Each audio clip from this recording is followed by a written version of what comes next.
আস্তে। কি নাম কি নাম কি নাম রাখতাম? ময়ূরপঙ্খী। কম করে 19 জন কবি, লেখক, অধ্যাপক বলেছেন, বুঝলে এক ছেলে ছেলে নয়, তোমার একটা মেয়ে দরকার। ছেলে খারাপ হলেও বিপদ, ছেলে ভালো হলেও বিপদ। খারাপ হলে সারা পাড়া অভিশাপ দেবে, ভালো হলে আমেরিকা কেড়ে নেবে। মেয়ে হলে নাম রাখতাম ময়ূরপঙ্খী। ভুল বললাম, নাম রাখবো ময়ূরপঙ্খী। ছোট্ট ছোট্ট পা, ছোট্ট ছোট্ট হাত, টলমল করে এগিয়ে আসছে সে আমার দিকে। ময়ূর, মা তুই আমাকে ভালোবাসবি তো? ছেড়ে যাবি না তো?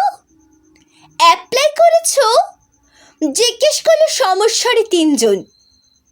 আমি বললাম, দেখেও এসেছি, যে কোনো দিন টেলিফোন এলে ছুটে গিয়ে তুলে আনবো ময়ূরপঙ্খীকে, চুমোই চুমোই তাকে ভরিয়ে তুলবো।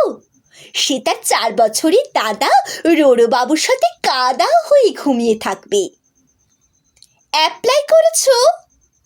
মাত্র 2টি শব্দ, 2টি ধ্বনি, এত তীক্ষ্ণ কখনো লাগেনি। রাত্রে ঘুমের মধ্যে বহু দূর থেকে প্রতিধ্বনি এসে জিজ্ঞেস করলো, অ্যাপ্লাই করেছো?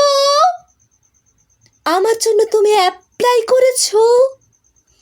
হাওড়া, শিয়ালদা, চৌরঙ্গি, কালীঘাট, শোভাবাজারের ফুটপাত থেকে ছোট্ট ছোট্ট কচি হাত, হাজার হাজার হাত উঠে এলো ঘুমের ভিতর।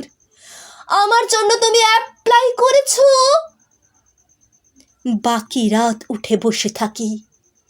আমার সামনে কাক ভোর, ফুটপাত আর ফুটপাত। ঘুমিয়ে আছে এক ভারতবর্ষ ময়ূরপঙ্খী। আমরা কি পারি না হোম থেকে, রাস্তা থেকে, ফুটপাত থেকে একটি করে ময়ূরপঙ্খী তুলে আনতে? পারি না কি?